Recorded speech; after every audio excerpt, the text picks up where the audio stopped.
कोई नबी आने वाला नहीं। लेकिन एक मर्तबा हमारे नबी ने फरमाया लौका नबादी नबी लकाना उमर। हमारे नबी ने फरमाया हाँ सही है, मेरे बाद कोई नबी नहीं, कोई ला नबी आबादी। हमारे नबी ने फरमाया मेरे बाद कोई नबी नहीं, लेकिन अगर अल्लाह किसी को नबी बनाते तो उमर को नबी बनाते। सोचो उमर का ईमान कितना मजबूत होगा, पहाड़ जैसा ईमान होगा कि नहीं होगा। बल्कि आपको एक बात बताऊं, हजरत उमर का ईमान कैसा है मालूम है? हजरत उमर के बारे में ईरान जो नाम सुना ना आपने, वह ईरान में मशवरा होता है और बड़े बड़े लोग जमा हुए हैं और बड़ा इनाम रखा है कि कौन है जो मदीना जाए और उमर की गर्दन लेकर आ जाए, उमर को कत्ल करे और उनकी गर्दन लेकर आए, मुंह मांगा उसे इनाम दिया जाएगा। बड़े बड़े इनाम और बड़े बड़े लोग तैयार। वो ईरान में कोई होगा जवान, हट्टा कट्टा, लंबा चौड़ा और उसको बहुत कुछ आता था। उसने कहा मैं तैयार हूँ लेकिन मेरा इनाम ये होगा। जो भी उसने इनाम कहा सबने मंजूर कर लिया। वो ईरान से चला, लंबा चौड़ा, हट्टा कट्टा, सारे हथियारों के साथ लेस होकर अपने सारे सफर के सामान के साथ चला। कहां पर पहुंचा? मदीना। क्योंकि हजरत उमर अमीरुल मोमिनीन मदीने में थे। हजरत उमर अमीरुल मोमिनीन थे और छोटे अमीरुल मोमिनीन नहीं थे। 22 लाख मुरब्बा मील पर अकेले हुकूमत करने वाले। बोलो कौन? हजरत उमर। हजरत उमर 22 लाख मुरब्बा मील पे हुकूमत करने वाले, वो ईरान का जवान। जब मदीना, जबान तो आती नहीं क्योंकि मदीने में अरबी बोलते, ये ईरान से आया हुआ, लेकिन किसी तरह थोड़ा बहुत उसने मालूम किया कि अमीरुल मोमिनीन का घर कहाँ है। कि उसको ऐसा था कि कोई बहुत बड़ा बंगला होगा, कोई बहुत बड़ी कोठी होगी, कोई बहुत बड़ा मकान होगा। उसने कई लोगों को पूछा, सबने एक ही पता बताया कि देखो सामने जो छोटे छोटे घर नजर आते ना, उसी में एक घर अमीरुल मोमिनीन का भी है। बस आप चले जाओ वहां पे, वो जो घर नजर आता है ना, वो जो झोपड़ा नजर आता जिसकी खिड़की इस तरफ की हुई है, बस वही अमीरुल मोमिनीन का घर है। ये ईरान वाला घबराया कि अगर उमर यहाँ पर है, बोलो अगर उमर, आवाज से बोलो अगर उमर, कत्ल करना बहुत मुश्किल है क्योंकि महल्ला है, सारे महल्ले वाले जमा हो के मेरे बोटी हड्डी तोड़ देंगे, क्योंकि महल्ले में किसी को कत्ल करना बहुत मुश्किल है। लेकिन काम मालूम तो करे कि क्या मामला है। गए और वहां जाकर बताया कि मैं मुसाफिर हूँ, अमीरुल मोमिनीन उमर को मिलने आया। तो अंदर से घर में से आवाज आई, उमर घर में नहीं है, वो तो ऊंटों को चराने जंगल में गए हैं। अमीरुल मोमिनीन उमर सो रहे हैं। बोलो सुभान अल्लाह। बोलो क्या कर रहे हैं? सो। इसने कहा ये तो मौका और भी अच्छा हो गया। अरे पहले महल्ले में मारता तो बड़ा मुश्किल मामला था, अरे जंगल में भी अगर मारता तो 2-4 मेरे ऊपर हमला करते, लेकिन यहाँ तो सो रहे, सोने वाले को मारना तो बहुत आसान है, बहुत आसान है। ये उमर के करीब जा रहे हैं। बोलो बोलो बोलो बोलो। ये ईरान वाला किसके करीब जा रहे हैं? उमर के करीब, उमर के करीब। अभी उमर के करीब यार कम से कम 5 या 10 कदम का फासला बाकी था, बस सीधे जाके हमला करना था कि अचानक धाड़ से आवाज आई। धाड़ से आवाज आई तो ये चौंके, क्या हुआ, कौन है कौन है? तो देखा पीछे शेर आ रहा है। बोलो जंगल का। ये और खुश हो गए कि अब तो मेरे को मारने की जरूरत भी नहीं है। अब कौन मारेगा? शेर मारेगा, क्योंकि ये तो बहुत होशियार, बहुत लंबा चौड़ा, हट्टा कट्टा, सीधे दरख्त के ऊपर चढ़ गया। बड़ा ऊंचा दरख्त था, दरख्त के ऊपर चढ़ गया। कहा मैं दरख्त के ऊपर से बैठ के तमाशा देखूंगा, अब तो मेरे को मारने की भी जरूरत नहीं। शेर आएगा, हमला करेगा, फाड़ेगा। शेर चला जाएगा, मैं गर्दन लेके वहां ईरान पहुंच जाऊंगा और मेरा इनाम पक्का हो जाएगा। ये सोचकर वो दरख्त पर चढ़ गया। शेर आया, अब वो दरख्त पर से देख रहा है। शेर आ गया, हजरत उमर के बिल्कुल करीब आ गया और हजरत उमर सोए ना, शेर उसके गोल गोल घूम रहा। बोलो सुभान अल्लाह। 1 चक्कर लगाया, 2 चक्कर लगाया, 3, वो शेर चक्कर पे चक्कर लगाता। ये ऊपर दरख्त पे से ये ईरान वाला कहता मैं हैरान, अरे शेर है, ये इंसान खोर है, अरे ये हमला करता है। तो उमर के चारों तरफ घूम रहा है, क्या करता? ये कहते हैं मेरे पैदा करने वाले की कसम में दरख्त पर था, वहां से मैंने देखा कि उमर की आंख खुली। बोलो सुभान अल्लाह। यूं हाथों को अपने आंखों पर मला और कुछ दुआ पढ़ी और दुआ पढ़ने के बाद शेर को कहा क्या हुआ, जाओ जाओ इधर से जाओ। कहता सिर्फ हजरत उमर ने इशारा किया, शेर दौड़ता दौड़ता जंगल की तरफ चला गया। उमर का सिर्फ ऑर्डर था जाओ, इज़हब, जाओ यहाँ क्या कर रहे हो मेरे पास? कहते वो चला गया।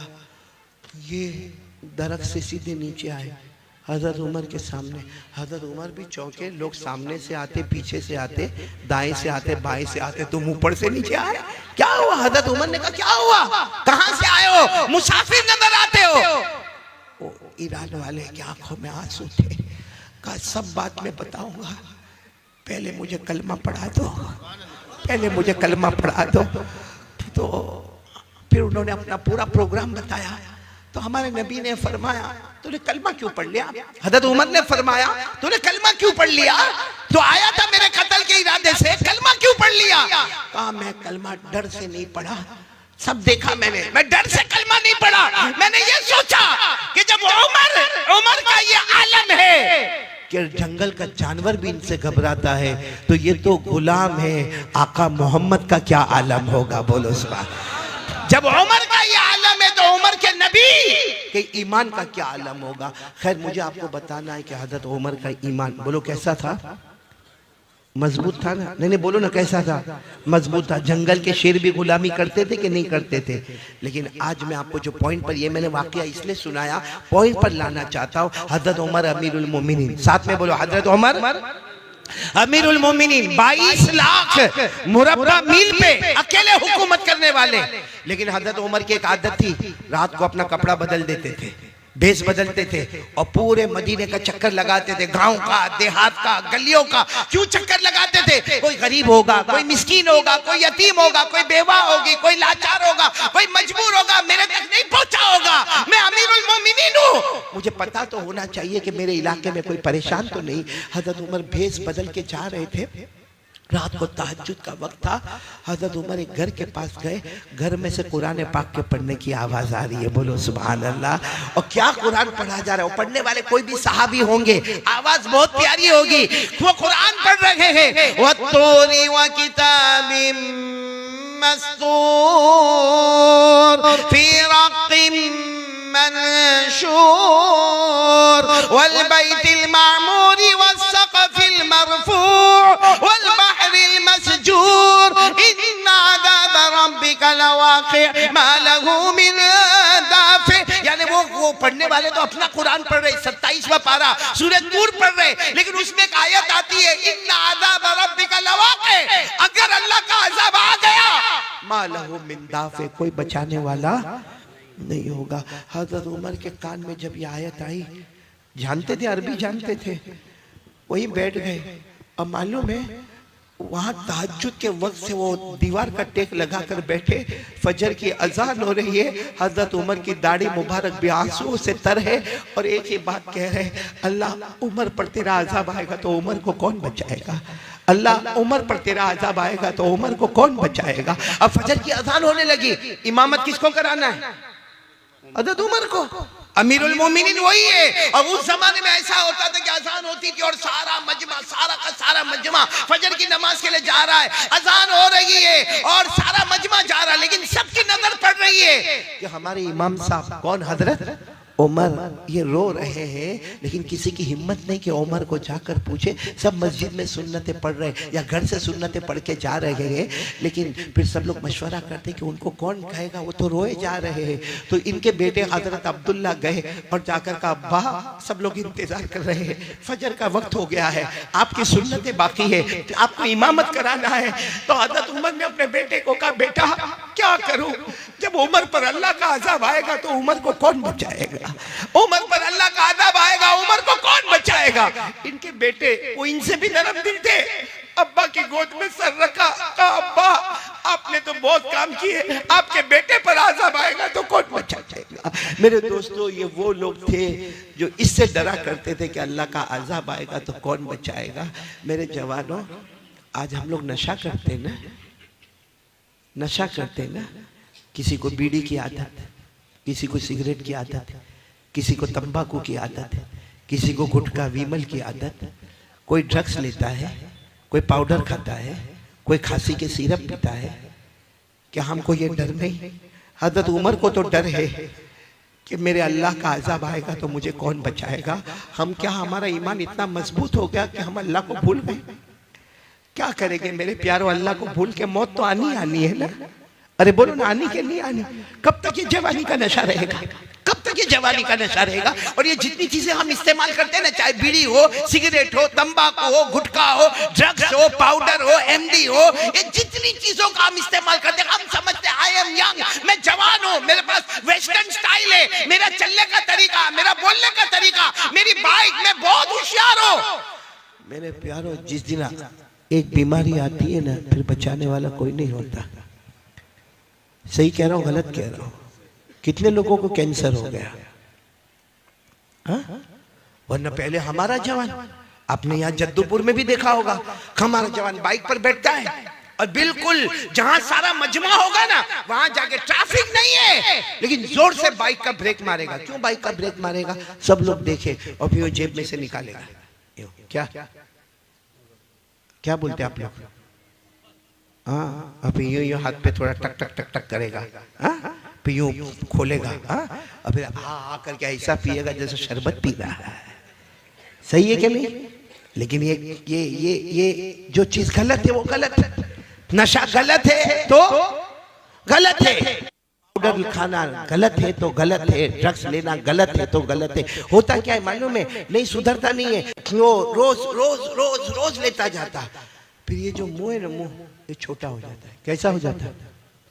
फिर क्या करता है मालूम है? यूं हाथ में लेके यूं करेगा, एक हाथ से दरवाजा खोलेगा, दूसरे हाथ से एंटर हो जाएगा। सही कह रहा हूँ, गलत कह रहा हूँ? मेरे तो फिर इतना छोटा सा मुंह हो जाता है। डॉक्टर के पास, अब डॉक्टर को मालूम है भाई, डॉक्टर माहिर है, चेहरा देखकर समझ जाता है कि इसको कैंसर है, लेकिन डॉक्टर को भी तो अपना बिल बनाना है ना। तो ये करना, वो करना, ऐसा करना, वो करना, यूरिन टेस्ट होगा, ब्लड टेस्ट होगा, पीठ में से पानी निकाला जाएगा, फिर इसका ये होगा, फिर वो होगा, लेबोरेटरी में जाएगा, ये करेगा। करते कराते डॉक्टर आखिर में कहता है लास्ट स्टेज ऑफ कैंसर, 2 महीने बचे हैं। और वो पूरी गवर्नमेंट ने कहा मास्क नहीं लगाने का, वो मास्क लगा के घूम रहा है, क्योंकि यहाँ उसका मुंह छोटा हो गया है, ऑपरेशन हो गया, जबड़ा फाड़ दिया गया। मेरे प्यारो, क्या कयामत में इसका जवाब नहीं देना पड़ेगा? मुफ्ती अली साहब, एक बड़ा अजीब मामला, मैं गुजरात में था, एक ने मेरे को आकर कहा मौलाना मेरा भाई 32 साल का है, वो खा खा के, तंबाकू खा खा के कैंसर हो गया, मर गया। वो शहीद हुआ कि नहीं हुआ? यानी वो मेरे को फतवा पूछता है कि मौलाना लिख के दे दो ना कि मेरा भाई शहीद हो गया, मैं मेरे खानदान वालों को बताऊं। मैंने कहा गुटखा खा के मरा, तंबाकू खा के मरा, ऑपरेशन करा के मरा। मैंने कहा सुनो, मैं आज मसला बताता हूं। कोई अपने गुनाहों की वजह से बीमार पड़े, कोई अपने गुनाहों की वजह से, भाई हमारे गुनाहों की वजह से अगर हमारा ये जबड़ा खराब हो गया, हमारे गुनाहों की वजह से अगर हमारा हाथ और पांव खराब हो गया, तो अल्लाह फरमाते कयामत में एक एक बदन के टुकड़े का जवाब देना पड़ेगा। ये कुरान में लिखा है, कुरान में 15वां पारा, अल्लाह तबारक व तआला फरमाते हैं इन्नस समा वल बसरा वल फुआद कुल्लु उलाइका काना अन्हु मसऊला। अल्लाह तबारक व तआला फरमाते तेरे कानों का, तेरी आंखों का, तेरे दिल का, बदन का जो भी टुकड़ा तूने गुनाहों की वजह से डैमेज कर दिया, बोलो कल कयामत में। हाँ, लेकिन अगर आदमी ने कभी बीड़ी, सिगरेट, तंबाकू, गुटखा कुछ नहीं, और बेचारे को कैंसर हो गया, हाँ फतवा दे दो कि शहीद होकर दुनिया से जा रहा है। लेकिन मेरे प्यारों, क्या ये सब करना जायज है जो हम करते हैं? क्या हमको अल्लाह का डर नहीं लगता? मेरे दोस्तों, कैंसर वाले को पूछो कैसा रोता है, कैसा रोता है, आखिरी घड़ी में क्या क्या हालात उसके ऊपर आते हैं। मेरे दोस्तों, वो कैंसर जब बदन में फैलने लगता है, लेकिन फिर भी हमारी तबीयत में सुधार नहीं आता ना।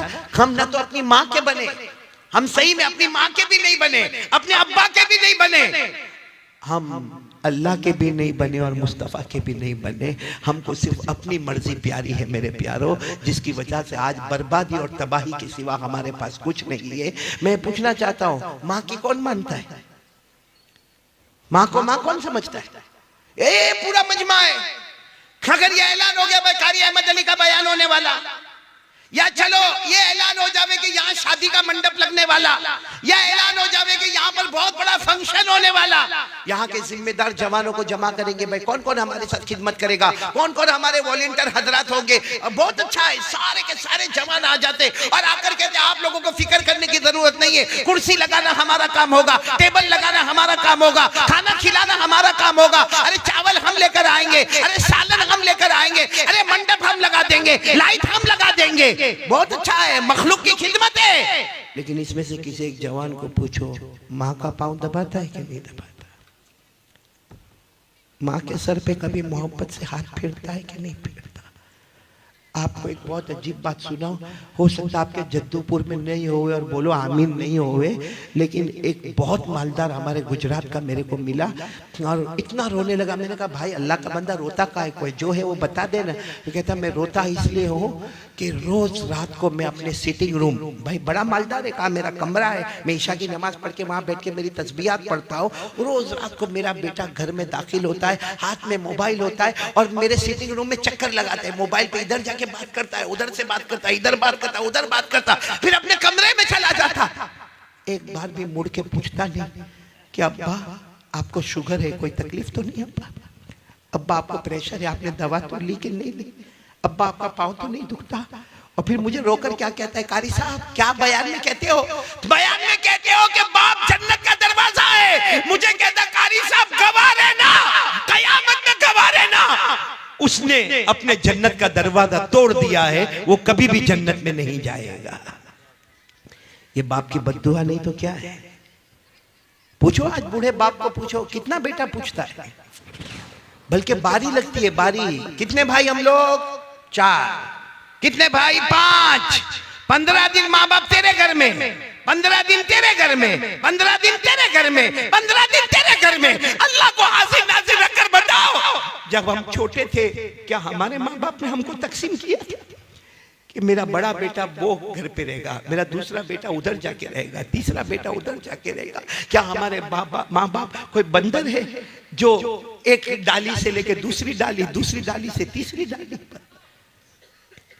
मेरे प्यारो, ये जो हम नशा करते ना, नशा आपको नहीं मालूम, ये नशा बहुत खतरनाक है। बोलो ये नशा बहुत खतरनाक है। आज आपको मैं एक वाकया सुनाने जा रहा हूँ, आपकी अकल हैरान हो जाएगी। मेरे दोस्तों, एक बहुत बड़े अल्लाह के वली बोलो या हदीस के इमाम बोलो, हजरत फजल बिन अयाज। बोलो क्या नाम? आप सिर्फ फजल याद रखो। क्या नाम? हजरत फजल। वो जब हदीस का सबक पढ़ाते थे ना, ठाटे बढ़ता हुआ, वो जमाना ऐसा नहीं होता कि भाई मदरसे के बच्चे 14 साल, 15 साल, 16 साल, 18 साल, 20 साल, नहीं, वहां मदरसा ऐसा होता था, खुला मैदान होता था जिसमें बच्चे भी है, बड़े भी है, बूढ़े भी है, सब बैठे गए। और जब हजरत फजल आते थे, सारे बच्चे इस्तेकबाल के लिए खड़े होते थे। आपके सामने ऐसा टेबल रखा होता था, उस पर हदीस की किताब होती थी, आप पढ़ाना शुरू करते थे। उस जमाने में जो भी तरीका पढ़ाने का होता पढ़ाते थे। एक सामने स्टूडेंट बैठता था, सामने एक स्टूडेंट, सुनना, बहुत होशियार, बहुत चालाक। और आपको मालूम है, जो ब्राइट स्टूडेंट हो, जिसका दिमाग अच्छा हो, तो पढ़ाने वाले की तवज्जो उसकी तरफ बोलो ज्यादा होती है। तो वो और हजरत फजल देखते थे, वो जो बोलते वो सब लिखता है। और कभी कभी चेक करते थे, तो चेक करते तो देखते थे इतना अच्छा लिखता है, इतना अच्छा। यानी हजरत फजल कहते हैं कि मुझे मेरे शागिर्दों में, मेरे स्टूडेंट में, मुझे इसके बारे में यकीन था कि इसका फ्यूचर बहुत ब्राइट होगा। कहते कि 1 महीना गुजरा, वो पढ़ने नहीं आया। कितना महीना?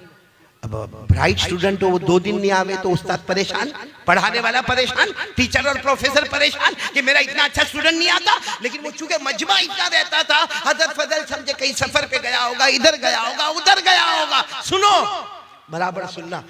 हजरत फजल कहते एक दिन आने के साथ ही मैंने पूछ लिया कि भाई वो कहाँ है, वो मेरा स्टूडेंट कहाँ है जो सारी बातों को लिखता था, बाय हार्ट करता था? तो किसी ने कहा वो तो घर में बीमार है, आखिरी सांस ले रहा है, घर में बीमार है। और बोलो, हजरत फजल को इतना रहम आया, सब स्टूडेंट को कहा चलो ना हम मिलने जावे, चलो ना मिलने जावे, आज सबक नहीं होगा, आज उनको मिलने जाएंगे। बहुत मेहनत करता था वो मेरा बच्चा और बहुत होशियार था। जब गए ना तो देखा सही में वो आखिरी सांस ले रहा है। और आपको मालूम है, जो आखिरी सांस लेता हो तो उसके सामने सूरह यासीन पढ़ी जाती है। क्यों? क्योंकि सूरह यासीन कुरान की रूह है। बोलो, सूरह यासीन कुरान की रूह है। और इस वक्त हमला बॉडी पर नहीं हो रहा है, मौत के वक्त हमला किसके ऊपर होता है? रूह पर होता है। तो रूह को रूह के साथ आसानी करने के लिए मरने वाले के पास क्या पढ़ना चाहिए? तो हजरत फजल ने देखा कि आखिरी सांस लेता, अपने सारे स्टूडेंट को कहा चलो चलो यासीन पढ़ो, यासीन पढ़ना शुरू करो। अब सब बच्चों ने यासीन एक आवाज गूंजी, यासीन पढ़ने की आवाज गूंजी। मालूम है, वो जो बच्चा था ना, जवान लड़का, अपने उस्ताद को कहता है मत कहो इनको यासीन पढ़ने, मत कहो, मेरे को कुछ भी काम नहीं आएगा, मेरे को कुछ भी काम नहीं आएगा। तो ये समझ गए उस्ताद के आखिरी वक्त है, आदमी कुछ भी बोलता है समझ में नहीं आता। तो उस्ताद ने कहा भाई सब लोग यासीन पढ़ना बंद करो, बल्कि क्या करो, ला इलाहा इल्लल्लाह पढ़ो, पढ़ो ला इलाहा इल्लल्लाह, ला इलाहा। क्योंकि हदीस में आता है लक़िनु मौताकुम ला इलाहा इल्लल्लाह, जो मरने के करीब हो उसको ला इलाहा इल्लल्लाह उसके सामने पढ़ो। मालूम है जब सबने ला इलाहा इल्लल्लाह की आवाज़ गूंजी तो स्टूडेंट कहता है अपने उस्ताद को, मेरे उस्ताद हजरत फजल, मेरे उस्ताद मत पढ़ो, मत पढ़ो, काम नहीं आएगा। कहा बेटा ऐसा क्यों कहता, काम नहीं आएगा, क्यों ऐसा क्यों कहता काम नहीं आएगा? कहा 2-4 घंटे पहले मुझे पता चला अल्लाह ने मेरे ईमान को छीन लिया है, अल्लाह ने मेरे ईमान को बस इतना कहा और आंखें बंद हो गई। हजरत फजल इतने हैरान हो गए, करें तो क्या करें भाई, है तो हमारा स्टूडेंट है, हमारा बच्चा है। चलो कफन भी हुआ, दफन भी हुआ, लेकिन हजरत फजल अपने घर गए, सबक नहीं पढ़ाया और रोते रहे कि वो बच्चे का ईमान क्यों अल्लाह ने छीन लिया। उसने साफ कहा कि यासीन पढ़ने से काम नहीं होगा, ला इलाहा इल्लल्लाह पढ़ने से काम नहीं होगा। हजरत फजल कहते इसी हालत में रात को मैं सोया तो मैंने मेरे उसी स्टूडेंट को देखा, कब्र में है, चारों तरफ से आग चल रही है। मैंने कहा बेटा ये सब क्या है, क्या है? तू इतना अच्छा पढ़ने वाला, तू इतना अच्छा पढ़ाने वाला, तू इतना अच्छा सुनने वाला, इतना अच्छा याद करने वाला, तुझे क्या हुआ? कहा मेरे उस्ताद 2 गुनाह की वजह से अल्लाह ने मेरा ईमान छीन लिया। हजरत फजल कहते मेरे अल्लाह की कसम, मैंने पूछा कौन से 2 गुनाह? तो कहा मैं लोगों से जलन बहुत रखता था, जेलसी, लोगों से जलन। और नंबर 2 कहा कभी कभी मैं नशा करता था, कभी कभी मैं नशा करता था। ये 2 गुनाह की वजह से अल्लाह ने मौत से पहले मेरे ईमान को छीन लिया और मेरी कब्र को अजाब का गड्ढा बना दिया। मेरे प्यारों में पूछना चाहता हूँ जद्दूपुर वालों, क्या हमारे अंदर जलन नहीं है? सही बोलो ना, हमारे अंदर जलन, जेलसी। आज आज आज अगर किसी का घर बन रहा है, भाई घर बना रहा है, बनाने दो ना, उसका घर बन रहा है, अरे उसके घर में कलर हो रहा है, अरे उसके घर में फर्स्ट फ्लोर, पहले ग्राउंड फ्लोर था अभी फर्स्ट फ्लोर बन गया, या उसके घर में पहले 3 कमरे थे अभी 4 कमरे बन गए। वो घर बना रहा है, रात को हमको नींद नहीं आती। अब बाहर निकल कर कहां से लाया होगा पैसा, कहां से पैसा? क्यों तेरे पास मांगने आया था, तेरे बाप के पास मांगने आया था? और देखो कब्र में अल्लाह पूछेगा उसने घर कैसे बनाया? अपनी फिक्र करने का क्या, उसकी फिक्र करने का? बोलो सही कह रहा हूं गलत कह रहा हूं मेरे प्यारों? ये जलन जो हमारे दिल में है ना। और नंबर 2 नशे की आदत। मेरे प्यारों मालूम है जो नशा करता है ना, नशा जब वो जहन्नम में जाएगा, अल्लाह हिफाजत फरमाए, बोलो आमीन, बोलो आमीन। क्योंकि नशा बहुत खतरनाक है। अल्लाह ने फरमाया नशा नापाक है, साथ में बोलेंगे नशा नापाक है। फिर अल्लाह फरमाते नशा शैतान का काम है, बोलो किसका काम है? फिर अल्लाह फरमाते नशा ये दिल में लोगों का हसद, कीना और अदावत पैदा करता है, ये लोगों से मोहब्बत नहीं पैदा करता। नशे की नहुसत है कि हमारे दिल में लोगों की दुश्मनी, कीना, इंतकाम, रिवेंज ये होता। और अल्लाह ने क्या फरमाया? नशा ये तुम्हें अल्लाह का नाम भी नहीं लेने देगा, कुरान भी नहीं पढ़ने देगा। और आखिर में अल्लाह ने कहा जब नशे की आदत होगी ना, मैं तुम्हें नमाज से भी महरूम कर दूंगा। ये सब बातें मैंने आपको बताई जो नशे की, कि नशा नापाक है, शैतान का काम है। नशे की वजह से हमारे दिल में दुश्मनी पैदा होती है, इंतकाम का जज्बा पैदा होता है, लोगों को मारने धाड़ने का, फसाद मचाने का जज्बा पैदा होता है। और इसी नशे की वजह से अल्लाह का जिक्र से महरूम होता है और अल्लाह नमाज से भी महरूम कर देता। ये मैं नहीं कहता, ये सब कुरान में लिखा हुआ है। किसमें लिखा हुआ? पारा नंबर 7 में बोलो, पारा नंबर। अल्लाह ने फरमाया, मेरे साथ में पढ़ना जिनको याद हो, अल्लाह ने 2 आयतों में नशे को बताया कि नशा कितना गंदा है। अल्लाह ने फरमाया या अय्युहल्लज़ीना आमनू इन्नमल खम्रु वल मैसिरु वल अंसाबु वल अज़लाम रिज्सुम मिन अमलि शैतान फज्तनिबूहु लअल्लकुम तुफ्लिहून। इन्नमा युरीदु शैतान अन युक़िअ बैनकुमुल अदावा वल बग़ज़ाअ फिल खम्र व यसुद्दकुम अन ज़िक्रिल्लाहि व अनिस सलाह फहल अंतुम मुंतहून। एक बात बताता हूँ, उसके बाद मेरे को यकीन है कोई नशा नहीं करेगा। बोलो नहीं करेंगे ना इंशाअल्लाह। और जैसे दारू का नशा है ना, ड्रग्स का नशा है ना, हाँ ये गुटखा जो खाते उसका नशा है ना, इसी तरह मोबाइल भी एक नशा है। बोलो मोबाइल भी एक, उसके बगैर आप देखो, किसी को पता चला भाई मेरा मोबाइल गुम हो गया, आप देखो क्या करेगा, यूं देखेगा, अरे अरे अरे मेरे मोबाइल में रिंग कर, अरे तू मेरा मोबाइल तो देख कहाँ है। ऐसा परेशान होगा जैसे अटैक आ रहा है इसको। बोलो होता कि नहीं होता? और फजर की नमाज गई, कभी ऐसा हुआ? कभी ऐसा झटका लगा हमको? इसलिए मेरे दोस्तों एक हदीस पाक सुना तो अल्लाह हिफाजत करे, बोलो आमीन। लेकिन नशे वाला जब जहन्नम में जाएगा और जहन्नम की आग जब उसको तपाएगी तो क्या करेगा मालूम है? कहेगा अल्लाह जहन्नम की आग ने मेरे को बहुत तपाया, पानी दे देना अल्लाह, अल्लाह पानी दे देना अल्लाह, अल्लाह पानी दे देना अल्लाह। ऊपर जो जहन्नमी होंगे उनके बदन से जो खून निकलता होगा, पीप निकलता होगा, पेशाब निकलता होगा, वो अल्लाह इसके मुंह में डालेंगे। पानी चाहिए ना, पानी चाहिए, ले ऊपर वाले जहन्नमी के बदन का खून निकला, पीप निकला, अरे उसके बदन में से पेशाब निकला, पी तो कहेगा अल्लाह मैंने पानी मांगा, ये तो बहुत गंदी चीज है। अल्लाह कहेंगे आज वो पिलाऊंगा जो तुझे पसंद नहीं है, क्योंकि दुनिया में तू वो पीता था जो मुझे पसंद नहीं था। इसलिए मेरे प्यारों, हाथ जोड़कर आपसे अपील करता हूँ, दो चीज़ें हमारे नबी छोड़ कर गए हैं, उनमें से पहली चीज़ मैंने आपको बता दी, वो क्या है? कौन आज से तैयार हो रहा है रोज़ाना ये पूरा जद्दूपुरा तैयार हो जावे माशाअल्लाह। देखो ये दो चीज अगर हमारे पास होगी ना, सब गंदी आदतें खत्म, सब गंदी आदतें खत्म। कोई कहता है ना कि अरे मौलाना को क्या मालूम है, हमको नशे की आदत हो गई, अब नशा थोड़ी छूटेगा। कोई कहता है मेरे को मोबाइल की आदत हो गई, अब मोबाइल थोड़ी छूटेगा। कोई कहता है कि मेरे को पीने की आदत हो गई, वो पीना थोड़ी छूटेगा। नहीं मेरे प्यारों, हमारे नबी से बढ़कर कोई नहीं। हमारे नबी ने फरमाया दो चीज को तेरे हाथ में रख ले, दुनिया भी तेरी होगी, आखिरत भी तेरी होगी। जिसमें सबसे पहले क्या फरमाया हमारे नबी ने? कुरान। आवाज नहीं आ रही आप लोगों की? कुरान। बहुत ठंडे हो गए आप लोग, बंद कर दूं बयान? कौन सी चीज पहली बोलो? मैं हर जगह पर आज एक ही ऐलान करता हूँ, कुरान पढ़ोगे ना इंशाअल्लाह।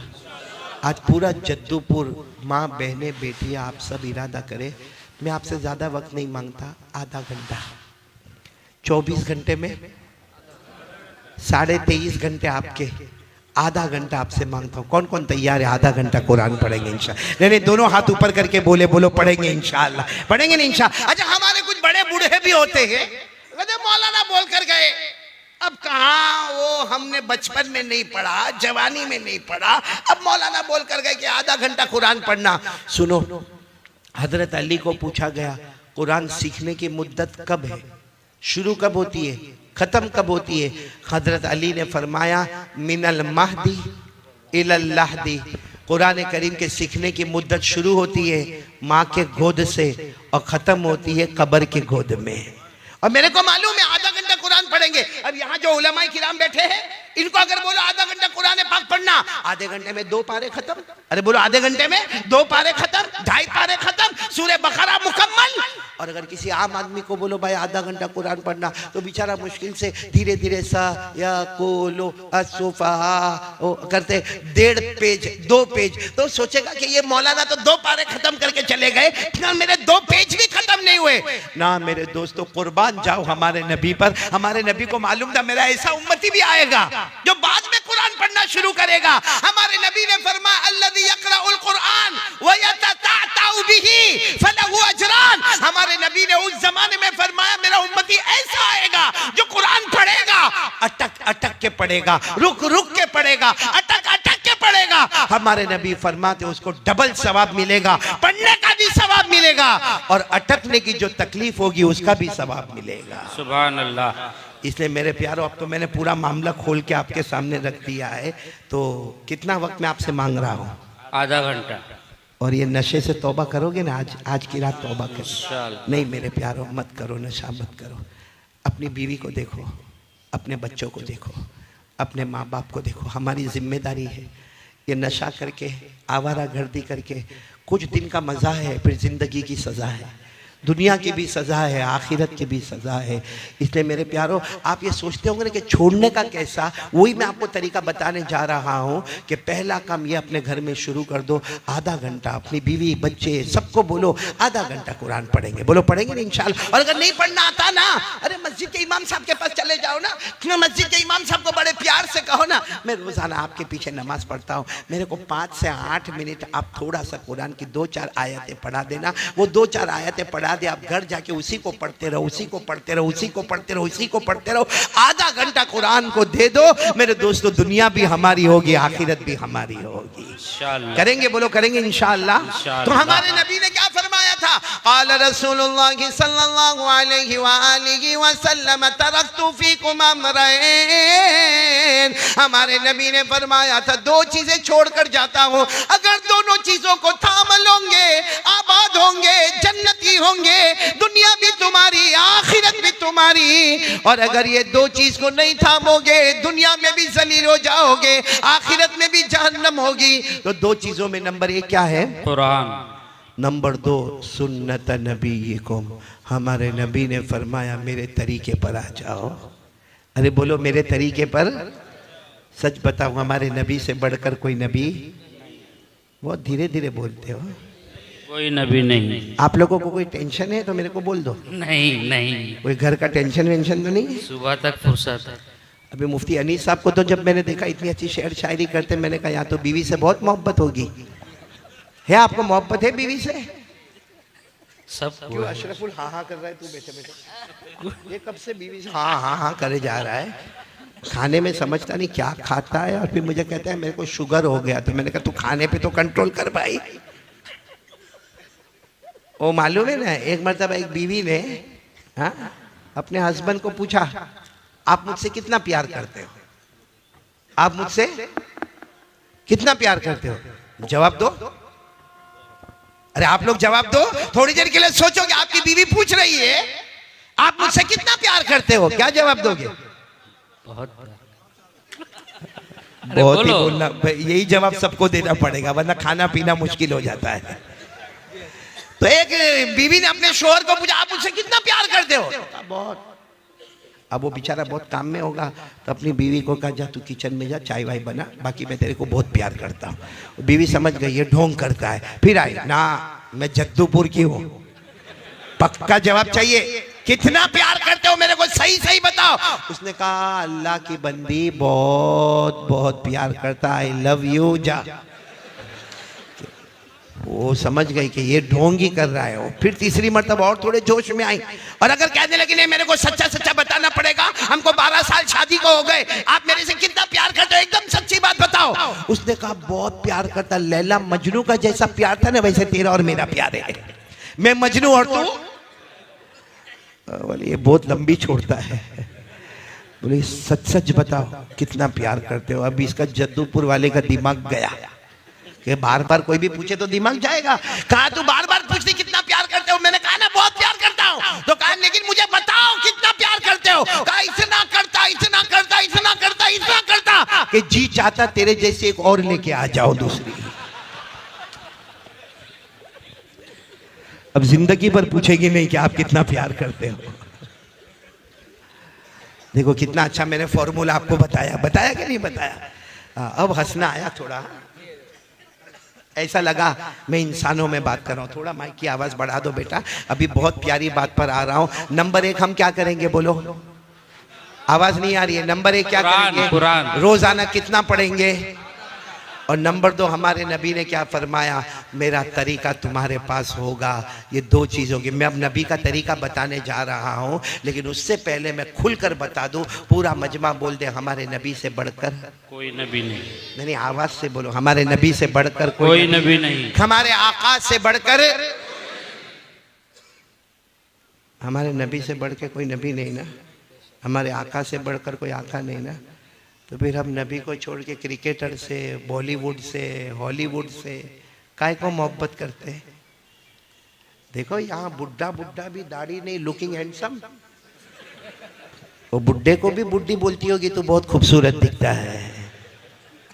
देखो यहाँ बहुत सारे बैठे, सही में वो क्रिकेट का नशा होता है। यहाँ है अजब नशा होता है। वो क्रिकेटर जो टी शर्ट पहनता है ना, वही कलर की टी शर्ट यहाँ वाला जद्दूपुर वाला पहनता है। उसकी टी शर्ट के पीछे जो नंबर है 101, इसकी टी शर्ट के पीछे भी नंबर है, बोलो 101। और अगर इसको कोई जद्दूपुर का दोस्त उसका नाम होगा मोहम्मद अहमद अब्दुल्ला अब्दुल रहमान, उसके नाम से नहीं बुलावे और क्रिकेटर के नाम से बुलावे, इधर आ, इतना खुश होता है कि वाह मैं तो उसके जैसा हो गया। यानी सोचो इस्लामी नाम छोड़कर दूसरे नाम पर खुश हो गया। होता कि नहीं होता? और क्रिकेट खेले कौन, एडवर्टाइज कौन करे, कमावे कौन, जेब भरे कौन?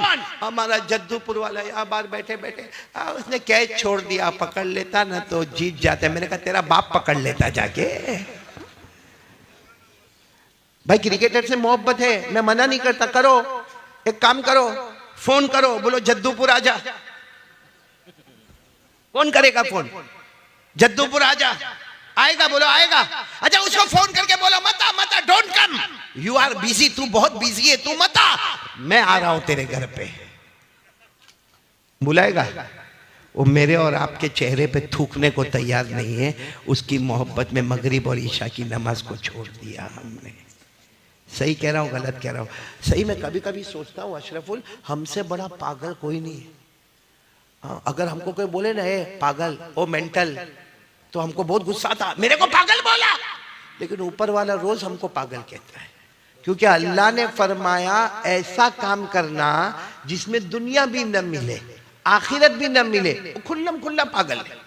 ऐसा काम करना जिसमें दुनिया भी, अब ये बॉलीवुड हॉलीवुड से मोहब्बत, दुनिया कितनी मिली हमको? नहीं बोलो ना, कितनी मिली दुनिया? आखिरत मिली? अल्लाह फरमाते खसीरत दुनिया वल आखिरा ज़ालिका हुवल खुसरानुल मुबीन। अल्लाह फरमाते मेरा बंदा मेरी बंदी ऐसा काम करे कि दुनिया भी न मिले आखिरत भी न मिले, अल्लाह फरमाते खुल्लम खुल्ला नुकसान उठाने वाला। तो मेरे दोस्तों क्रिकेटर से मोहब्बत, ये बॉलीवुड से मोहब्बत, हॉलीवुड से मोहब्बत। मैं तो मुफ्ती अनीस हमेशा कहता हूं बयान में, सबने टोपी पहनी है, हाँ बोलो, अरे पहनी है तो हाँ बोलो ना। असल में पहनी नहीं है, मेरे को पहना ही है। अभी मैंने देखा, अभी बहुत सारे बच्चे मेरी मुलाकात के लिए आए और हर एक को एक फिक्र थी कि मैं एक फोटो निकाल लूं। बहुत सारों को मैंने देखा, लेकिन मैंने देखा कितनों को मैंने देखा कारी अहमद अली से मोहब्बत करने आए और मुस्तफा की मोहब्बत तोड़ के आए। ये कैसा मामला है? क्योंकि मैंने उनके सर के बाल देखे, यहां भी सबने टोपी पहनी है, बाकी अभी टोपी हटाओ, हमारे जवानों के बाल सामने आएंगे। अजीब मुफ्ती अनीस साहब, ये कौन सा फतवा है और कौन से बाल है? इनकी टोपी जब उतरेगी ना तो ये इलाके में बाल नहीं, यहाँ ये एरिया में, ये एरिया यतीम है, यतीम। अच्छा इधर भी बाल बोलो नहीं, ये इलाका गरीब है, गरीब है। और पीछे के हिस्से में भी बाल, वो ज़कात का मुस्तहिक है भाई। और यूं यूं यूं यूं बीच में औरत का अंबोड़ा होता ना, ऐसे बाल होंगे, यहां से पूरे बाल खत्म और बीच में ऐसे बाल होंगे। और फिर क्या करेगा मालूम? भरे बाजार में यूं करता होगा। अरे कोई लड़की भी देखती होगी तो बोलती होगी कार्टून, तेरे साथ कौन निकाह करेगा? सही कह रहा हूं गलत कह रहा हूं? अजीब कपड़े पहनो भाई, कपड़ा पहनना है, फर्ज है। मुझे किसी ने पूछा मौलाना जीन्स पहनते ना, जीन्स? मैंने कहा बिल्कुल हलाल, कौन मना किया? कौन मुफ्ती साहब ने मना किया कि जीन्स मत पहन? जीन्स पहनना जायज है, मगर फटी हुई जीन्स पहनना, भाई फटा हुआ कपड़ा पहनना, ये पागल नहीं है? इसकी अकल के स्क्रू ढीले नहीं हो गए? एक को मैंने देखा, वो जीन्स पहना था, ये पूरा यहाँ दोनों तरफ से घुटना खुला और जेब इधर बना था। यहाँ कैसे घुसाता होगा पैसा? जेब इधर बना होगा। अच्छा वो मेरे दोस्त का लड़का, अब हम तो वहाँ गुजरात में रहते, गुजराती में बात करते हैं, तो मैंने उसको कहा भाई हूँ थी लॉकडाउन पछी तारा पप्पा पर कई हालात आ भी गया? यानी मैंने उसको मतलब ये कहा कि लॉकडाउन के बाद तेरे अब्बा पे कुछ हालात आ गए कि तू फटा कपड़ा पहन के घूमता है? तो मुझे कहता है मारा पप्पा ना बारा में आવું नहीं कहवानो, यानी मेरे अब्बा के बारे में ऐसा नहीं बोलने का। तो मैंने कहा कि फिर तो ये फटा हुआ कपड़ा? तो कहता है मौलाना तुमने कहीं खबर नहीं, स्टाइल। कहता मौलाना यू डोंट नो, तेरे को कुछ नहीं मालूम, ये स्टाइल है। मैंने कहा फटा हुआ कपड़ा स्टाइल? थोड़ा अकल लगाओ। जद्दूपुर वालों, अल्लाह ने आपको इल्म दिया, नॉलेज दिया, एजुकेशन दिया। आप में से कोई कॉलेज में पढ़ता होगा, कोई यूनिवर्सिटी में पढ़ता होगा, कोई एसएससी में पढ़ता होगा, कोई डॉक्टरी करता होगा। थोड़ी देर के लिए अकल लगाओ कि कपड़ा पहनना, और वो भी कैसा? फटा हुआ। तो मैंने उसको कहा ये फटा हुआ कपड़ा कहां से आया? भाई हमारे बाप दादा को हमने देखा भाई सीधा सीधा कपड़ा पहनते, jeans pant T shirt pant, कोई मना नहीं करता, लेकिन ये फटा हुआ घुटना खुला हुआ। तो मुझे कहता मौलाना आप लोगों को कुछ नहीं मालूम। मैंने कहा नहीं मालूम इसीलिए तो पूछ रहा हूँ तेरे को। कहा कि उसने कोई पिक्चर का नाम लिया और कहा कि वो पिक्चर में कोई हीरो है और वो हीरो जो है ना नाचता है, गाना गाता है और उसके जीन्स पहना है और उसके जीन्स के दोनों घुटने फटे हुए, जेब इधर का इधर बना हुआ। तो कहा उसने ऐसा पहना, बोला उसने ऐसा पहना तो हमारे जद्दूपुर के जवानों ने भी ऐसा पहनना, पूरी स्टाइल बन गई, सबने ऐसा पहनना। मैंने कहा अच्छा हुआ उसने पहना, नहीं पहना होता तो। नहीं समझे, नहीं समझ में आया तो मुफ्ती अनीस को बाद में पूछ लेना भाई। नहीं मेरे प्यारो, कसम खाकर बोलो हमारे नबी से बढ़कर कोई नबी, आवाज से बोलो ना हमारे नबी से बढ़कर कोई नबी। एक प्यारी बात में बताओ, सब साथ में दो, साथ दोगे ना, मेरा साथ दोगे ना इंशाअल्लाह। आपको मालूम है कि हमारे नबी सल्लल्लाहु अलैहि वसल्लम की विलादत हुई, यानी हमारे नबी पैदा हुए और आपके अब्बा तो नहीं थे, यतीम थे आप, तो माँ बीबी आमीना, साथ में बोलो माँ का नाम। बीबी आमीना ने एक ज़माने तक दूध पिलाया, बहुत प्यारी माँ बीबी आमीना ने एक ज़माने तक दूध पिलाया। फिर अरब का दस्तूर था कि बच्चे को गांव में भेजा जाए और गांव की औरत दूध पिलाए। तो कौन हमारे नबी को लेकर गई, बोलो साथ में बोलो, कौन लेकर गई?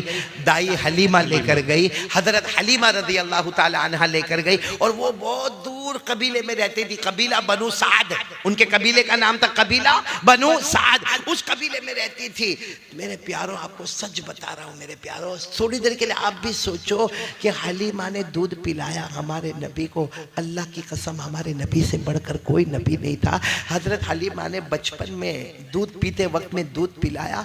जब वो वक्त आता है कि कल हलीमा को ये बच्चा वापस माँ को देना है, माँ कौन है भी, वो जमाना मोबाइल का नहीं था, बस एक वक्त तय होता था कि इस वक्त में सुबह में बच्चा वापस माँ को दे दिया जाए। ए मेरे प्यारो, वो आखिरी रात लिखा है, आखिरी रात जब हलीमा को मालूम है कल ये बच्चा मेरे को दे देना है, आज आखिरी रात ये बच्चा मेरे पास है, बताओ हलीमा कितना रोई होगी। हलीमा के बारे में लिखा, वो बार बार पूरी रात जागी है और हमारे नबी के पास बैठी है, दूध पिलाती रही और रोती रही, कल ये बच्चा चला जाएगा, कल ये बच्चा चला जाएगा। और हलीमा फरमाती है ये बच्चे की वजह से हमारा हाल क्या था। हजरत हलीमा फरमाती है मेरी सहेलियां जो हमारे गांव की औरतें थी वो आकर कहती थी हलीमा बहुत पैसा है ना तेरे पास, हलीमा बहुत पैसा है ना तेरे पास। तो हलीमा कहती ना मेरे पास कोई पैसा नहीं है। कहा ना हलीमा तेरे पास बहुत पैसा है, क्योंकि रात होती है ना हम सब लोग हमारे घर में बत्ती बुझा देते हैं, वो तेल होता था तेल और ऊपर बत्ती होती थी। कहा रात में हम सब लोग बत्ती बुझा देते हैं क्योंकि रात भर तेल जलेगा, पैसा कहां से आएगा। लेकिन हम रात को भी देखते तेरे घर की तरफ तो तेरे घर में उजाला उजाला, तो तेरे घर में तेल बहुत ज्यादा है, बत्ती बहुत ज्यादा है। तो हलीमा कहती थी, रोकर कहती थी मेरे पैदा करने वाले की कसम कोई तेल नहीं, कोई बत्ती नहीं। जब से मोहम्मद आए हैं 24 घंटे मेरे घर में उजाला ही उजाला नजर आता है। वो हलीमा ने रात कैसे गुजारी होगी मालूम है, कल मोहम्मद को उनकी माँ के हवाले करना है। पूरी रात हलीमा रोई। अच्छा वो घड़ी आ गई, वो घड़ी आ गई कि जब हजरत हलीमा लेकर गई और पहाड़ के किनारे, मक्के के पहाड़ के किनारे आमीना खड़ी हुई है, बीबी आमीना, यहाँ से हलीमा आती है। अब हलीमा को मालूम है ये बच्चे की जुदाई का वक्त आ गया, बहुत रोती है, बार बार मोहम्मद को अपने सीने से लगाती है, अपने सीने से लगाती है। और सुबह में नहला धुला के लेके निकली है और आमीना को कहती है आमीना ये अमानत तुम्हें देती हूँ, मेरा जी तो नहीं चाहता था कि मैं ये अमानत तुम्हें दे दूं, मगर क्या करूं, ये वादा है इसलिए मैं आपको ये अमानत दे रही हूं। अरे आमीना भी तो माँ थी ना, वो भी इंतजार कर रही थी, मेरा लखते जिगर, मेरे कलेजे का टुकड़ा, मेरा बेटा आ रहा है। आमीना ने ऐसे लिया, अपने सीने से लगाया, बहुत देर तक रोती रही। हलीमा ने जो जुमला कहा वो सुनना। हलीमा ने क्या फरमाया, आमीना आमीना मैंने बहुत बच्चों को दूध पिलाया है, गाँव गाँव जाके, शहर शहर जाके मैंने दूध पिलाया है, और मैं गांव में भी गई, जंगलों में भी गई, सहारा में भी गई, बयाबान में भी गई। हलीमा कहती है मैंने बहुत गांव देहात जंगल बयाबान सहारा का सफर किया, लेकिन काबा के पैदा करने वाले की कसम इससे बढ़कर खूबसूरत बच्चा मैंने कहीं नहीं देखा। सामने कौन थी? बीबी आमीना थी। उन्होंने भी हमारे नबी को सीने से लगाया, कहा आमीना, बीबी आमीना ने कहा हलीमा तू गांव की बात करती है, देहात की बात करती है, जंगलों की बात करती है। अरे हलीमा, ए हलीमा, बीबी आमीना ने कहा हलीमा तूने गांव में इससे बढ़कर खूबसूरत बच्चा नहीं देखा। बीबी आमीना कहती काबा के पैदा करने वाले की कसम मैं पूरे मक्का शहर में घूमी, इससे बढ़कर खूबसूरत बच्चा मैंने शहर मक्का में नहीं देखा। बात कर रहे कौन कौन? हलीमा, आमीना। इतने में वहां से एक बूढ़े मियाँ चले आ रहे। कौन है वो? दादा अब्दुल मुत्तलिब। बोलो दादा अब्दुल मुत्तलिब तो थे ना। दादा अब्दुल मुत्तलिब आए और कहा हलीमा, आमीना क्या बातें कर रहे हो? तो आमीना ने कहा आपका पोता, आपका पोता अब हमारे घर में वापस आ गया। ओ दादा अब्दुल मुत्तलिब दौड़ते दौड़ते आए, बहुत प्यार करते थे, बहुत प्यार करते थे। हमारे नबी को गले लगाया, गले लगाया, बहुत प्यार किया, बहुत मर्तबा चूमा। तो हलीमा ने कहा मैं कह रही थी इससे बढ़कर खूबसूरत बच्चा मैंने गांव में नहीं देखा। तो आमीना ने कहा इससे बढ़कर खूबसूरत बच्चा मैंने शहर मक्का में नहीं देखा। तो दादा अब्दुल मुत्तलिब कहने लगे हलीमा, आमीना रहने दो, मैंने तो मुल्कों मुल्कों का सफर किया, कंट्री कंट्री का सफर किया, मैं तिजारत कारोबार में कहां से कहां तक गया। अरे काबा के पैदा करने वाले की कसम मैंने किसी मुल्क में इससे बढ़कर खूबसूरत बच्चा नहीं देखा। सुभान अल्लाह। अच्छा ये बातें हो रही है, अचानक एक नूरानी शख्स सामने। कौन? हलीमा, आमीना, दादा अब्दुल मुत्तलिब चौके। कौन? आने वाले ने कहा मैं जिब्राइल हूँ। बोलो सुभान अल्लाह। फरिश्ता हूँ। बोलो सुभान अल्लाह। फरिश्तों का सरदार हूँ। बोलो सुभान अल्लाह। तो इन तीनों ने कहा लेकिन फरिश्ता आप यहाँ पर क्यों आए? अल्लाह ने भेजा है, आपका जवाब देने के लिए आया हूं कि हलीमा तूने गांव में इससे बढ़कर खूबसूरत बच्चा नहीं देखा ना। आमीना तुमने शहर मक्का में इससे बढ़कर खूबसूरत बच्चा नहीं देखा ना। दादा अब्दुल मुत्तलिब तुमने मुल्कों मुल्कों में इससे बढ़कर खूबसूरत बच्चा नहीं देखा ना। हज़रत जिब्राइल कहते मेरे भेजने वाले अल्लाह की कसम मैंने 1 लाख से ज्यादा नबियों की मुलाकात की है, मैंने इससे बढ़कर खूबसूरत किसी को भी नहीं देखा। सुभान अल्लाह। इतना हज़रत जिब्राइल ने कहा कि गैब से अल्लाह की आवाज आई, अल्लाह की आवाज आई, कैसे देखोगे, कैसे देखोगे? मैंने इससे बढ़कर खूबसूरत किसी को पैदा ही नहीं किया है। कैसे देखोगे? मैंने इससे बढ़कर खूबसूरत किसी को पैदा ही नहीं। मेरे दोस्तों हमारे नबी बहुत खूबसूरत थे। आपको मालूम है एक वक्त आता है बच्चा 1 साल 1.5 साल का हो जाता है, 2 साल का हो जाता है, अब उसको खिलौने की जरूरत पड़ती है। किसकी जरूरत पड़ती? आपने देखा होगा हमारे घर में बच्चे होते हैं, खिलौने लाए जाते हैं। एक रात हमारे नबी वही 1.5-2 साल की उम्र, हमारे नबी सो रहे हैं, आमीना बैठी हुई। आमीना कौन? अम्मी, वालिदा। और हमारे नबी तो यतीम थे। अरे बोलो हमारे नबी। अल्लाह ने फरमाया अलम यजिदका यतीमन फआवा व वजदका ज़ाल्लन फगदा व वजदका आइलन फअगना। अल्लाह तबारक व तआला फरमाते मेरे मुस्तफ़ा हमने आपको यतीम पैदा किया। तो हमारे नबी 1.5-2 साल की उम्र और आमीना वहाँ बैठी है और आमीना रोकर क्या कहती मालूम? मोहम्मद मोहम्मद। हालांकि वो 1.5-2 साल का बच्चा, लेकिन आमीना कहती मोहम्मद तेरा अब्बा नहीं ना, तेरा अब्बा होते तो खिलौना लेके आते, तेरा अब्बा नहीं ना, तू तो यतीम है, मैं बेवा हूँ, इसलिए अब्बा नहीं तो खिलौना लाने वाला कोई नहीं। और बीबी आमीना अपना कपड़े से अपने आंसुओं को साफ करते हुए कहती है मैं गई थी बाजार में, मिट्टी के खिलौने भी थे, लकड़े के खिलौने भी थे, मगर मेरे पास पैसा नहीं था। मैंने जो कीमत देखी तो मैं वापस मुड़ के आ गई। बच्चा मेरे को माफ़ कर देना, तेरा अब्बा नहीं, मैं बेवा हूँ, मेरे पास पैसा नहीं, मैं ना मिट्टी का खिलौना ला सकती, ना कोई और खिलौना लेकर तुम्हारे पास आ सकती। ये कहकर बीबी आमीना कुछ बात करते करते ऐसे आसमान की तरफ देखा तो बीबी आमीना चौंक गई। आसमान की तरफ देखा, चांद जो है ना, चांद आगे की तरफ जा रहा है। बोलो कहाँ जा रहा है? हाँ। तो बीबी आमीना ने सोचा भाई आप लोगों ने भी जद्दूपुर में चांद तो देखा होगा, लेकिन चांद को चलता हुआ देखा? चांद आगे की तरफ। तो बीबी आमीना देखती, फिर थोड़ी देर में चांद उधर चला गया। हैरान हो गई कि चांद को क्या हुआ है। फिर देखी तो चांद चलता चलता चलता चलता इधर आ गया। बीबी आमीना हैरान हो गई कि चांद को क्या हो गया। एक तो अभी तक रो रही थी, आसमान की तरफ देखा तो कहा ये क्या हो रहा, कुछ हो रहा है, चांद आज चल रहा है।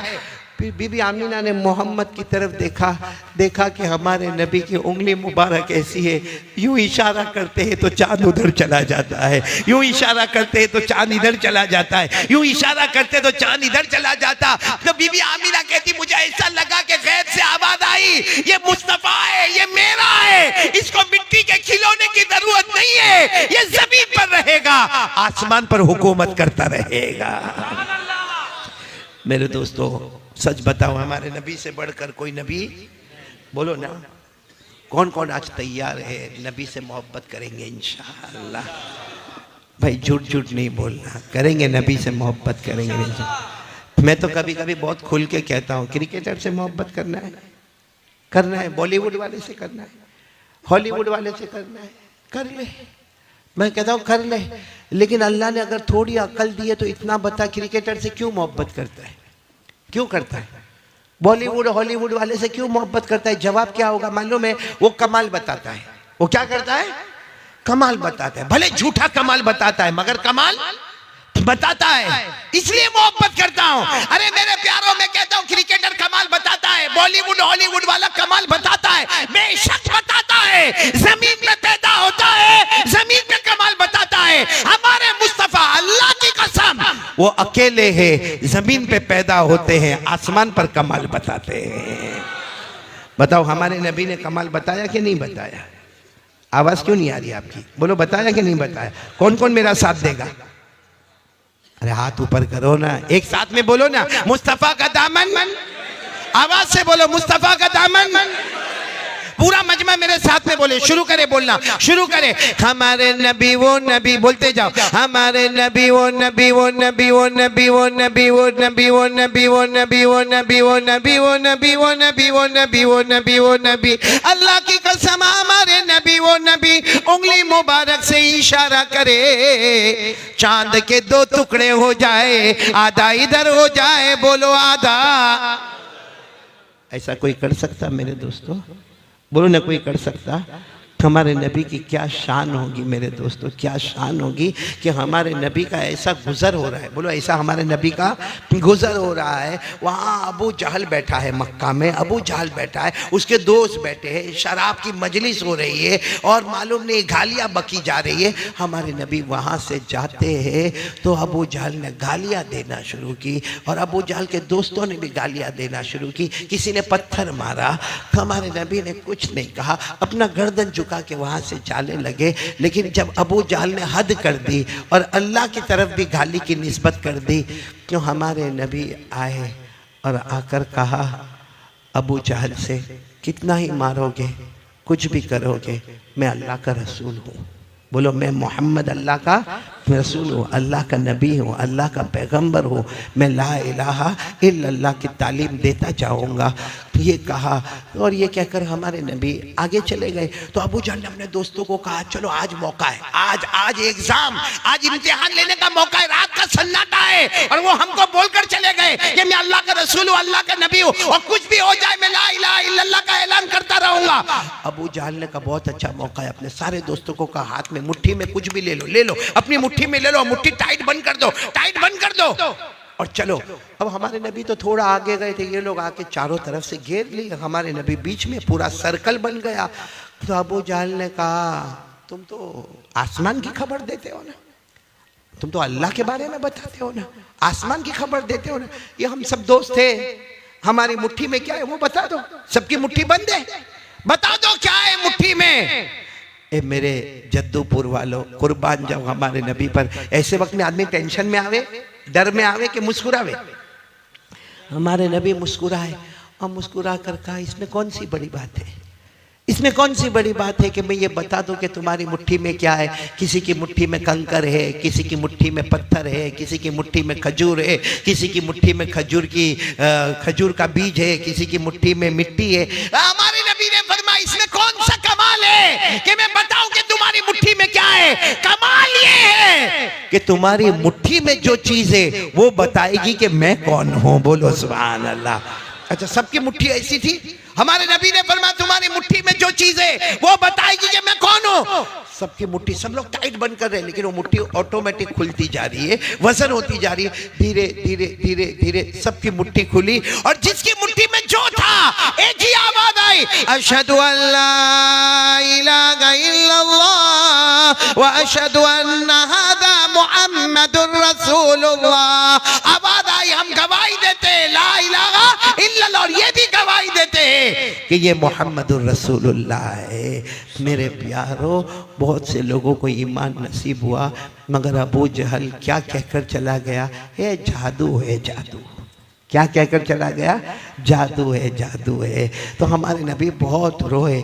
अल्लाह ने फरमाया, मेरा मुस्तफ़ा रो मत, जिसके मुकद्दर में हिदायत नहीं है मैं उसको हिदायत नहीं दूंगा, वो जादू जादू कहकर मरेगा और जहन्नमी हो जाएगा। अल्लाह ने फरमाया, इक़तरबतिस साअतु वंशक़्क़ल क़मर व यरौ आयतन युरिदू व यक़ूलू सिह्रुम मुस्तमिर वकज़्ज़बू वत्तबऊ अग़वाअहुम वकुल्लु अम्रिन मुस्तक़िर।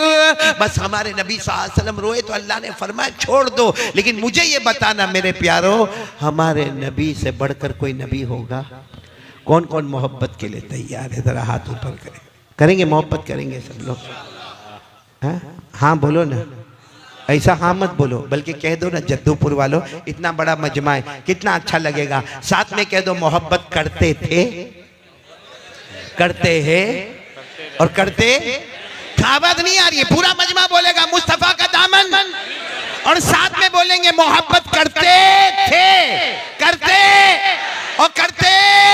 पूरा मजमा साथ में बोले, हमारे नबी वो नबी, बोलते जाओ, हमारे नबी वो नबी वो नबी वो नबी वो नबी वो नबी, अल्लाह की कसम हमारे नबी वो नबी, उंगली मुबारक से इशारा करे चांद के दो टुकड़े हो जाए। हमारे नबी वो नबी, बोलो ना, हमारे नबी वो नबी वो नबी वो नबी, अल्लाह की कसम सूरज डूब गया, बोलो सूरज, रात का सन्नाटा हो गया।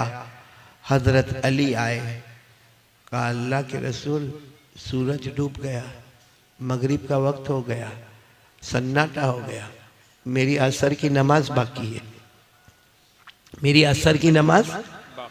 और हजरत अली की कभी नमाज कज़ा? तो हमारे नबी थोड़े नाराज हुए, कहा अली अमा सल्लैतल असरा, अली नमाज नहीं पढ़ी, वो भी असर की नमाज नहीं पढ़ी। कहा अल्लाह के रसूल नाराज मत हो, कैसे पढ़ता, आपने मुझे काम के लिए भेजा और आपने साफ कहा था अली काम के लिए जाना, रास्ते में ठहरना नहीं, खाना नहीं, पीना नहीं, किसी से बात करना नहीं, और आपने इतना दूर भेजा, मैं गया, मैं खाया नहीं, मैं पिया नहीं, किसी से बात किया नहीं, आपके पास आते आते सूरज डूब गया, तो मेरी असर की नमाज कज़ा हो गई। तो मेरा तो कसूर नहीं है ना, आप ही ने तो कहा था ना कि ऐसा करना। हमारे नबी ने फरमाया रुको रुको रुको। हमारे नबी खड़े हो गए। मेरे प्यारों, उस वक्त मैदान में तकरीबन 1400 लोग थे। हमारे नबी ने क्या किया, सुभान अल्लाह बोलते जाओ। हमारे नबी वो नबी उंगली मुबारक से इशारा किया, जहां सूरज डूबा था वहीं पर हमारे नबी ने उंगली मुबारक से इशारा किया, फिर दूसरी मर्तबा इशारा किया, फिर तीसरी मर्तबा इशारा किया। 1400 सहाबा ने फरमाया हमने अपनी आंखों से देखा डूबा हुआ सूरज भी मोहम्मद के इशारे पर वापस आ गया। सुभान अल्लाह, सुभान अल्लाह। अच्छा, वो सूरज आ गया। हमारे नबी ने कहा आईना अली, अली कहाँ है? हजरत अली भी मजमे में देखा, यहाँ का पढ़ो असर। कौन कहता असर की नमाज कज़ा हो गई? पढ़ो असर पढ़ो। कौन कहता तुम्हारी नमाज कज़ा हो गई? अब हजरत अली तो वैसे भी नमाज में बहुत रोते थे। अब जब अल्लाह अकबर कह के नमाज शुरू की तो हजरत अली ने रोना शुरू किया। अब नमाज लंबी होती जा रही, और हजरत अली क्यों रो रहे कि मेरी नमाज की वजह से डूबा हुआ सूरज भी वापस आ गया। हजरत अली रोए जा रहे। अब वो 1400 1400 थे, उसमें कोई एक देहाती साहबी थे, गाँव के रहने वाले थे। वो दौड़ते दौड़ते आए, कहा अल्लाह के रसूल ये रात हो गई थी ना, रात हो गई थी, मगरिब का वक्त हो गया था, ये सूरज वापस आ गया आपके इशारे पर, अब जाएगा कब? जाएगा कब? आपके इशारे पर आ तो गया, जाएगा कब? हमारे नबी ने फरमाया मुझे मत पूछ कब जाएगा, अली को पूछ नमाज कब खत्म करेगा। मेरे प्यारों, कुर्बान जाओ हमारे नबी पर। हमारे नबी से बढ़कर बोलो कोई नबी नहीं। ए मेरे दोस्तों, मोहब्बत है ना? बोलो ना, मोहब्बत करते करते और करते।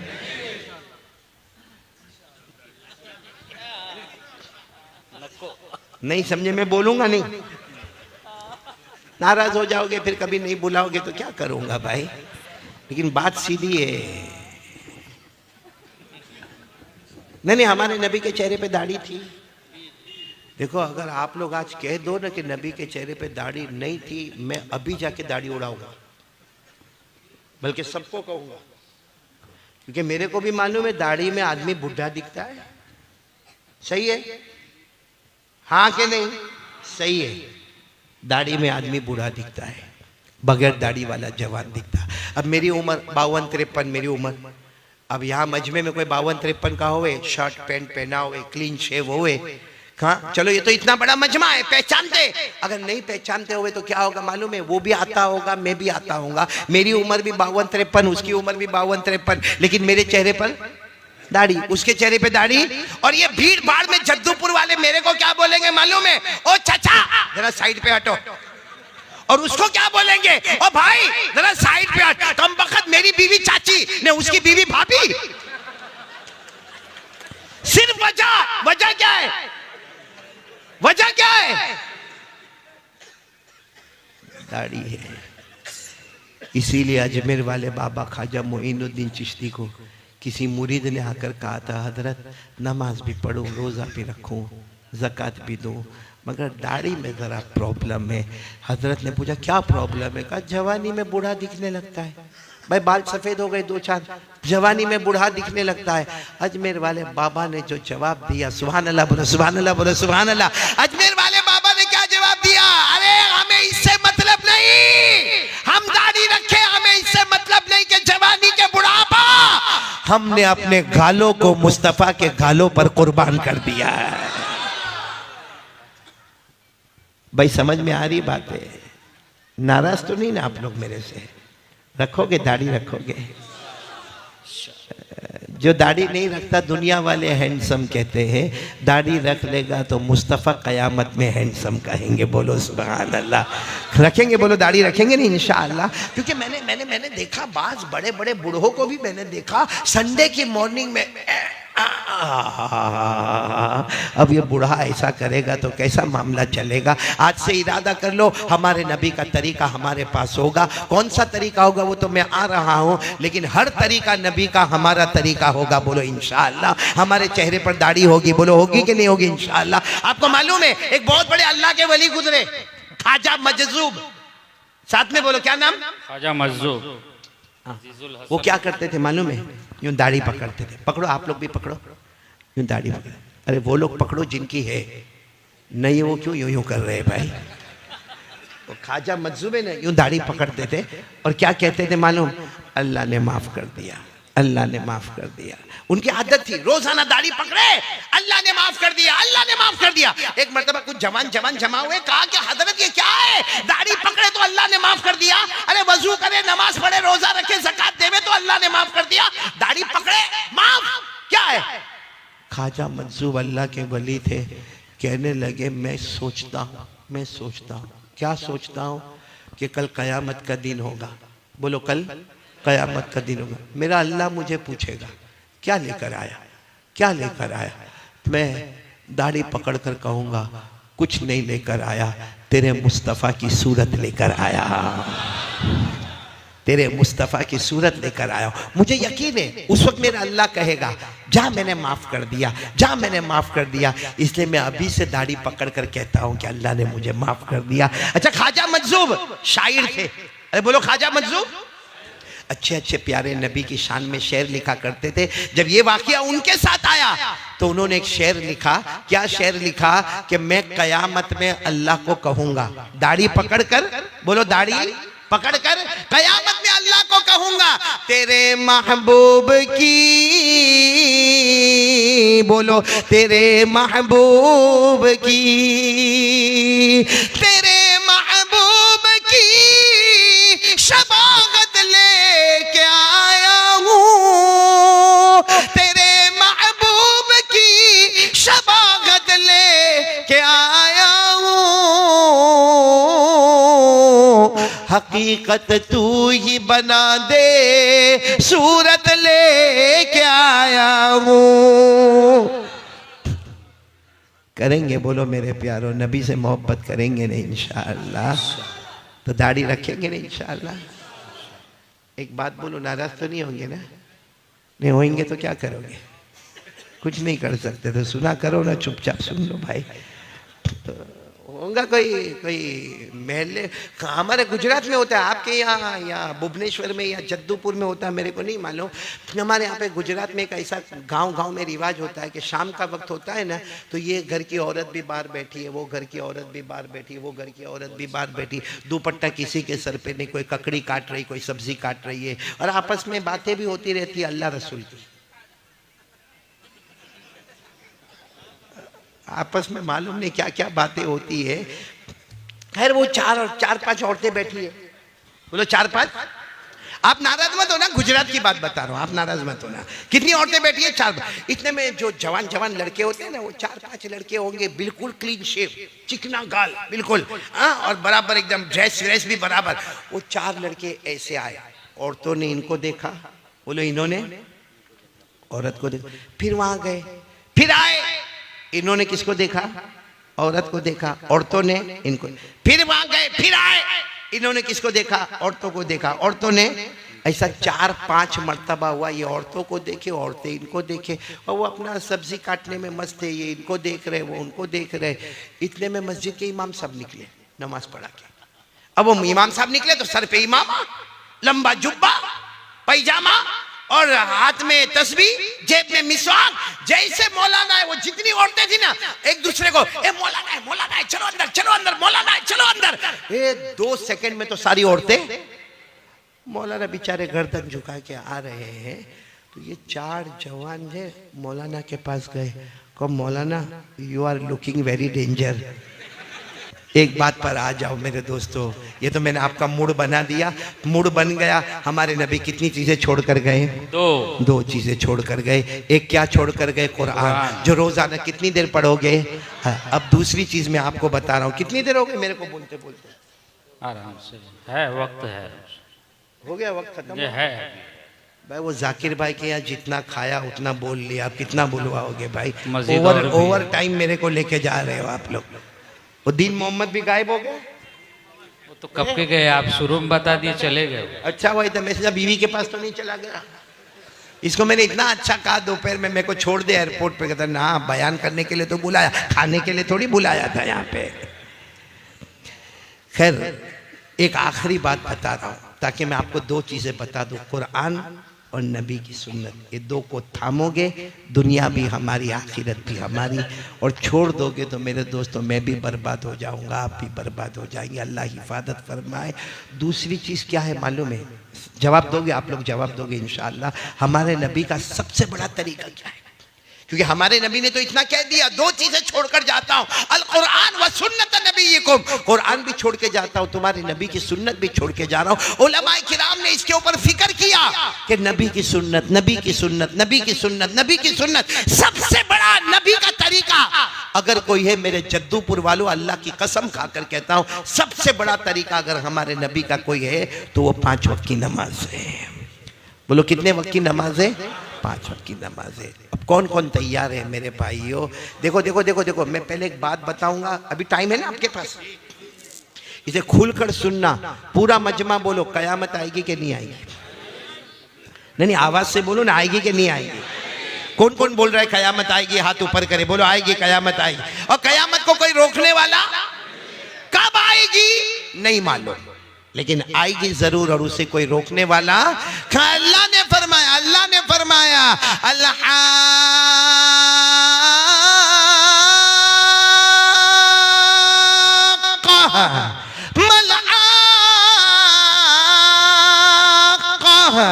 वमा अदराक मल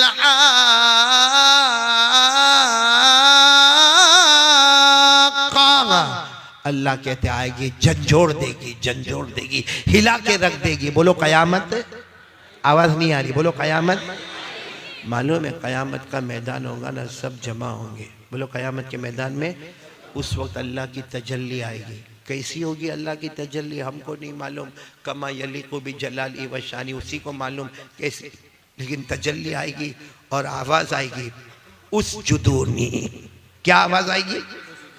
उस जुदूनी, यानी जितने होंगे कयामत के मैदान में आवाज आएगी उस जुदूनी, आओ सजदा करो, मुझे सजदा करो। कौन सजदा करने के लिए कह रहा है? और सजदा किसको करना चाहिए? अल्लाह को ही करना चाहिए। अब सुनना, जैसे अल्लाह की आवाज आएगी ना उस जुदूनी, मुझे सजदा करो, जितने नमाजी होंगे फजर, जोहर, असर, मगरिब, ईशा, वितर, जितने नमाजी होंगे सब सजदे में। तो अल्लाह क्या फरमाएंगे मालूम है? वही तजल्ली में से आवाज आएगी, इरफाउ रुऊसकुम, अपना सर उठाओ। तुम दुनिया में भी झुकते थे, आज भी झुक गए, पीछे मुड़ो, मैंने बगैर हिसाब किताब के जन्नत का फैसला कर दिया। वो पीछे मुड़ेंगे, जन्नत का दरवाजा बोलो खुला होगा, खुला होगा। अल्लाह ने फरमाया जन्नत का दरवाजा खुला होगा। व फुतिहत अबवाबुहा व क़ाल लहुम खज़नतुहा सलामुन अलैकुम तिबतुम फदखुलूहा खालिदीन।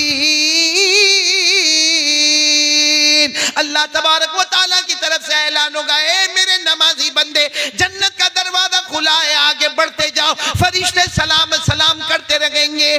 तो मेरे दोस्तों, कयामत के मैदान में जब ऐलान होगा ना सजदा करो, सारे नमाजी सजदे में, और कहाँ जाएंगे?